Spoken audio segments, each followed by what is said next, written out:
it's really the tough moments in your life where you're forced to learn. Just work on yourself. Usually, the first step really just starts with you. Just do it. Nike. Just show up. Everything follows after that. Ira, welcome to the podcast. Hello. Thanks for having me, Mia. Can you share with us briefly who you are and what you do? My name's Raissa, and I'm a personal trainer, and I'm also a running coach. So we do one-on-one sessions. The training is on holistic lifestyle. So we help you guys out sa mga routines nyo, and it's at a gym. So I work in San Juan and also in Celebrity Sports Club. We were also teammates during college and we used Oh to yeah, compete in swimming. That's how we we are go able way to meet back. each other. You also enjoy sports very much and at the same time, self improvement and making yourself stronger. Did you also know that that's what you're going to do when you were younger? No.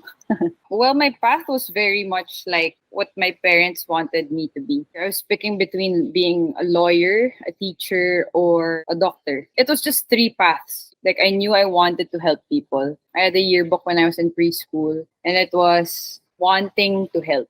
So it was like implanted in my brain, and there was like sort of a pressure that, okay, maybe I should just follow through in becoming a doctor. We don't have a doctor in the family except my uncle. So I wanted to follow his footsteps and make them proud. Yeah, unfortunately, it just didn't happen. You know that feeling when you know it's just not the right fit? Or Mm-hmm. I was just forcing myself, but I wanted to try. That was my only path in mind. I wasn't a planner. So I was like, shucks, what was I going to do? Like after I got kicked out in FEU, I just didn't know what was next for me. Going back to today, like I really didn't expect that I was going to become a coach. Things have changed already in the industry in terms of how people look at personal trainers. It's very much like a life coach. It's not just like you're giving workouts, but it's also you're being accountable to help them with their goals.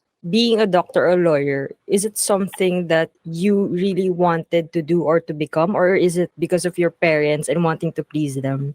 It was two things. Like I wanted to please my family because I wasn't always the smart person in the family. So I Mhm. wanted to prove them now, okay, for once, like hindi lang sports, you can do something more than that. Mhm. And second is, of course, I wanted to prove to myself that I can do something more than just sports. So it was like pleasing my family and pleasing myself. Was it like ego? I would say that I was just trying to reach for this big goal, big dream, but in my heart, I knew that it wasn't going to happen. So With are my you like going after the prestige the title of M, it all? yeah, the name. With regards to your experience in terms of, like you mentioned, you got kicked out, how were you able to deal with that type of disappointment or failure from your experience and now using that as a fitness coach Yeah. and helping others deal with their own struggles in terms of fitness? You know, when there are significant days in your life and you can just feel everything, you remember every detail. When the principal was telling us that we weren't going to make it, it was just so heavy Mhm. that okay, you guys are kicked out. We can help you for transferee. These are the schools that you can go to. Like I Mhm. don't take rejection lightly. That was the hard part. Like I didn't do my best because I was juggling a lot of things. Like my priorities were all sports and med school and friends at that point where I was trying to find myself. I feel like 23 to 25, those were significant years that was really not good. Like the pressure was there as an athlete when I transitioned from just an athlete, a member of the team, to becoming a co-captain and then a captain.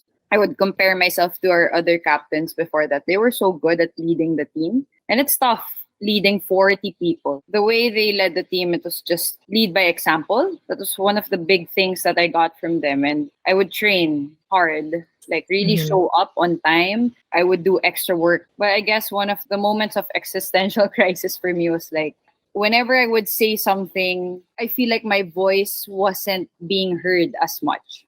I noticed that it was hard for me to speak, to become of authority. Because like Mhm. coming from where I grew up in my family, I was the youngest. Mm-hmm. And I would always just follow, follow, follow. But this time where I was like asked to lead, I was also questioning myself, like, are you sure? Are you guys sure that you guys want me to become your leader or to help out in the team? But like, I knew the calling of wanting to help is always there. That was my struggle. It was hard when I would talk in front of a big crowd. I noticed that my voice wasn't loud and solid. Like how I would project today, it's different. I would just get so scared. Like my hands would get so cold. And the thought pattern was when I would say something, oh my gosh, what is he saying? They're talking Mm-hmm. about me. They're mad because, when I would command something, maybe they wouldn't like it. It just got to me. Like I was such an overthinker and it was so tiring, but it really ate up my confidence. It was a tough year, but I would say that even if I had that existential crisis, I pushed through. I would say I was forcing myself already, but it helped me to where I am today that, okay, maybe I need to work on these certain things because like wanting to help was already there, but like the confidence to speak, to be heard was really hard. Besides having an existential crisis on becoming a leader, it was hard because I was trying to go for my goals. I wanted to earn a medal in the UAAP. That was Mm-hmm. personal goals. But like I never really had an idea on how to create goals for myself, like goal setting, clarity. I wasn't brave enough to capture my goals or to run after it because I was so busy at the same time leading the team. At the Yeah. same time trying to finish college. I'm just gonna say this because it's a win that I graduated. Mm-hmm. Fun fact. Same. Actually, same. I took chemistry 3 times. Oh God.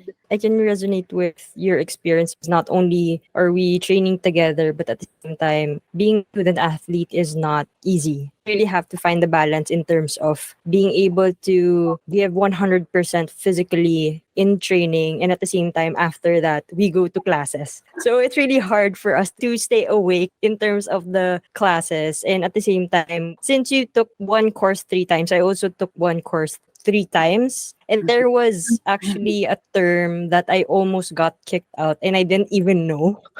Oh God. So it was really hard That's in tough. terms of like the studies and balancing and everything. You And were still in the team at that time. yeah, I was because I remember shifting from education to marketing. And Marketing. marketing was a completely different ball game. At the same time, I was also distracted. My Yeah. priorities were completely different from back then compared to now. I was also people pleasing, like my Yeah. parents. I was swimming simply because I don't want to disappoint my mom. I really didn't want to swim anymore simply because of the studies and everything. I'm also trying to figure out what I wanted, who I want to be. Ah, So who I was back then is completely different from now.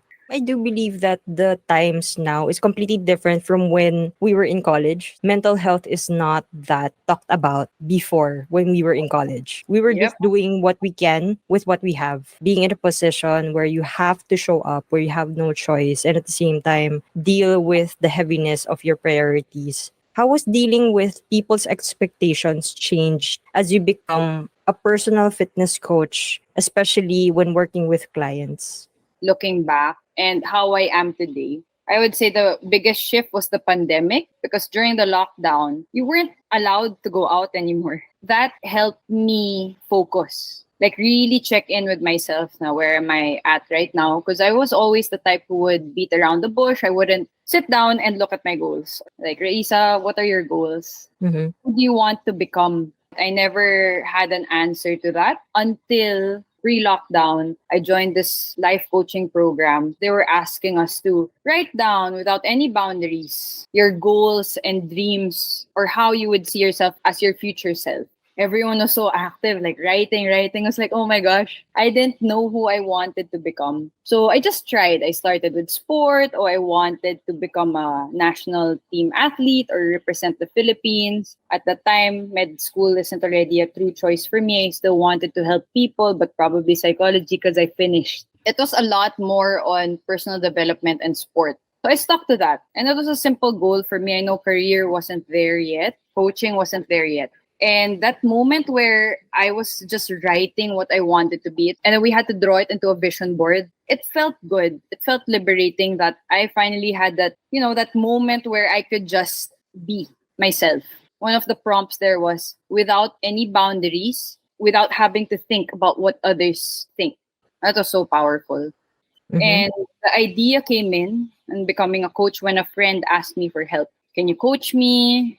Maybe you can become my coach. And I'm like, I don't do fitness coaching. I don't Mm-hmm. know what type of exercises to give, even if I knew. But like the knowledge, like everything, the self doubt was there. But that was an amazing time to try new things. So I tried that. And that's when I started to get a certification, just going with the flow, actually. But like at this time, I would say that I was more focused with myself. Helping and what I wanted was sort of aligned already because I enjoyed talking to people. I enjoyed helping them. It wasn't the commanding part, but it was like trying to listen to their problems. It was like a problem solving for me. I had 5 pillars for health, like five ba? Basta I'm gonna count as I say it. So it was sleep, nutrition, what you were eating. I'm not a nutritionist, but it was like the habit of how you were eating, what time you were eating. And then next was movement, of course. Like, were you getting your steps in or lift? Strength training was Mm-hmm. there and cardio. Mm-hmm. Mental health was so important. So when I say mental health, that's like, how are you managing your stress lately? And lastly, of course, is hobbies because like hobbies is so important because imagine if you're just doing work all the time, that's so tiring. And diba, when you do hobbies, it gives you dopamine. It ignites your creativity. You can think Right. better. It goes hand in hand. So like I would ask those 5 pillars and like I was telling myself, okay, like I was reading Atomic Habits, following these people from Instagram, and it helped. They guided me somehow, but like I needed to study. Mm-hmm. And like coaching 5 individuals, those are my first 5 clients, pushed me to be certified. Like really just going back to being real with yourself and sitting with yourself that Mm-hmm. your goals are important. It doesn't have to be super big, even as simple as I just want to slow down or I just want to be with myself for now. In terms of your experience, how has your relationship with pain, discomfort, and failure evolved as you became more experienced in what you do? Mhm. I was so blessed that I was already working on myself slowly, going to endurance sports. I got into open water swimming. I feel like I was able to develop this tolerance towards pain. That's the value of sport when it already changes you, that you are still willing to show up, even Mm-hmm. in tough times. And just showing up is already helping your mental health because physiologically in your body, you're already creating dopamine. A lot of people feel clearer, they feel good when they work out. Mm-hmm. I would say like back in college, tough situations for me was like going through tough relationships, rejection in terms of school when I got kicked out, not going after my goals. So those were like tough situations for me. And everyone goes through that, but I wouldn't respond lightly in a way that I wasn't honest with myself. I wouldn't allow myself to sit and just understand. I would shove it away because again, I was prioritizing others. And also through faith, like I was trying to build this relationship with the Lord. It was all like a holistic type of strength for me that I had the courage to sit with myself. There is a value because you get to really be real, like asking the tough questions. And one more thing, mindfulness. Mindfulness came in for me thanks to my cousin who shared a lot about meditation and how it can help relieve the overthinking mind. And that's Mm-hmm. how I am now. Like I'm just trying to gather different aspects for health so that I can share it to my clients. And I would say the theme here is just going back to yourself. When you know yourself more, when you've been building yourself up, you get to take a back seat for a while and then really reassess. Okay, is this situation real? Or like, is this really happening? Okay, what's the best thing that I can do? Instead of just breaking down, reacting. But like naturally, I noticed that when you allow yourself to break down first and then you pick yourself right up after, it's more of a natural way. Maybe a lot of people think now, okay, maybe it's not natural to cry. I'm not gonna allow myself to cry, to feel. That's like repressing the emotion. And like as human beings, like we're meant to feel. When you repress your feelings, kasi that's gonna build up into something that you don't want. Allow yourself to feel. And then when you sit back and ask yourself and like try to be independent from the situation, Yeah. it's very liberating because you can also learn. It's really the tough moments in your life where you're forced to learn. Imagine if life was just so easy. Winning at life, it's quite boring. Like the book that you mentioned, Atomic Habits, like Mhm. do the habits that would make you become the person that you want. I just don't work out simply because I want to be healthy, but I want to be a healthy person. when you continuously do the hard stuff, you would build tolerance for it. The hardest part is the first few days of starting. You really have to go through the discomfort and the hardship before you feel the relief, the fulfillment. So, in order for me to keep on doing the hard things, instead of me thinking about, I have to do this, I changed the word from have to get. I Yeah. get to do this. I get to do that. Because sometimes the mind shows up first. And then we lack the awareness in our body that are we really lazy or are we physically tired? If you're lazy, show up. Just have that courage to just show up, even if it's 5 minutes. And what's a Mm-hmm. 5 minute workout? Like getting your steps in outside, the simplest that you could do. Mm-hmm. And the next is if you're tired, what's the simplest that you can do as well? Because movement is still a gift. Eh? Like when you move and when you go through that tough battle in your mind, should I work out? Should I work out? Should I work out? It's like trying to break the barrier of that thought pattern that you're not going to show up. But Mm-hmm. like, imagine like if you go to harder situations where you're really tested if you should show up or not, like body just follows because you already trained yourself. Like working out is like training for the bigger world. How has taking care of your mental health or being mindful play a role in what you do and at the same time coaching your clients? Because it's completely different how you manage like your emotions, the pressure in Yeah. terms of what you do personally and the problems of your clients. Overall, how am I able to manage all of this is setting boundaries. That when you're training, you're only training, you're thinking about running. But when you're coaching, I'm thinking about coaching. Now I'm learning how to like really take time for myself, trying to embody the things that I share, which is sleep, nutrition, stress management, hobbies. And that's when I started to reach out to ask help. Mm-hmm. Because when you're tired of feeling a certain way, when a little fire starts to ignite na, okay, this is what you want to do, mas ganado ka Yeah. to help yourself and to ask for help. As the youngest in the family, I was just always following. So like that was just how my mind was built. But it was very liberating to start asking for help. Mm-hmm. And I started having a list of mentors. I didn't know they were just around me. I just needed to ask for help. So before in college, it was like survival mode, fight or flight, figuring out who I was. And then now that you sort of have an idea of who you are, and then you start to seek mentors and their willingness to support you is there. Eh. I also realized that you can have mentors everywhere, regardless if they're not like physically there. They're That like everywhere. the content that you consume, Yeah. podcasts that you listen to, the books that you read from authors, they can be your mentors regardless of them not knowing. Yeah. Because the reason why they wrote those books or made those content is because they really want to give value to other people. It's just a matter of will you look for them or not? Will you Yeah. help yourself or not? There is no one who is going to save you from where you are. What really changed for me as how I started the self development journey is really realizing that I would never be perfect. Continuously Oh, improving on the things that I made mistakes before. Knowing that really gives me that comfort of, okay, regardless of what I'm feeling, for as long as I show up and give the best that I can, comparing it to the mindset that I have before, if I'm not going to do this right or I'm not going to do this perfectly, then I'm not going to do it at all or yeah. nothing mindset. So that's a really harmful mindset to have. So in a world where quick fixes are often sought, how do you encourage your clients to embrace the gradual and sometimes challenging process of self improvement? It's all about going back to visualizing who you want to be. Self development, self improvement can feel like a chore, like just looking at your current situation. Where are you right now? What's happening? And like also having that liberty to dream or to write down who you want to become. And if there's like a disconnect at that point, maybe there's a lot of work to do, but there's already a clear path from A to B. These are the steps that you need to take in between. So, like for me, that's the value of personal development because like if you haven't reached your goal yet or who you want to become, you have to work.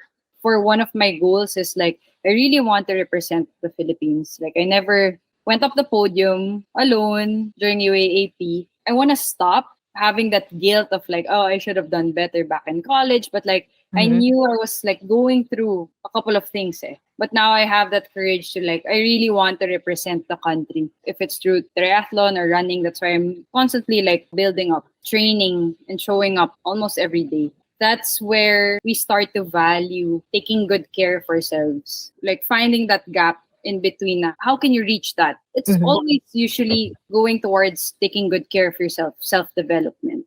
If you were faced with your younger self, the Raissa that was kicked out of med school, the Raissa who had no energy, who was really burnt out, like if that younger you is in front of you today, what would you say to her now? Forgive yourself because you were tired, burnt out, so distracted, but you enjoyed college naman. Right now, the best thing that you could do is to just sit with yourself, find time to write your goals. And that's a good start. For me, like sitting with yourself, I would say that again and again in this podcast. Like sitting with yourself is valuable because you get to really hear what the universe wants for you and what you truly want for yourself. What would you want to encourage people to try today? I am encouraging you guys to try running. It's just outdoors. You don't have to pay for a subscription, but like that's the natural way of our bodies. Like we all know how to walk, we know how to run. Just work on yourself. Usually the first step really just starts with you. Just do it. Nike. But just show up. Everything follows after that. And where can people reach out to you? So you guys can reach me on Instagram. I'm always there. Reach out, send a message. There is a clear link there that you can book a session via a consultation call. So I can share about my programs. You can learn about how to jumpstart your fitness journey. I usually give tips on that call. Yeah, I hope this podcast help you guys too. Thank you for joining us, Ra, for this episode, and I hope to see you on the next episode. Bye. Bye.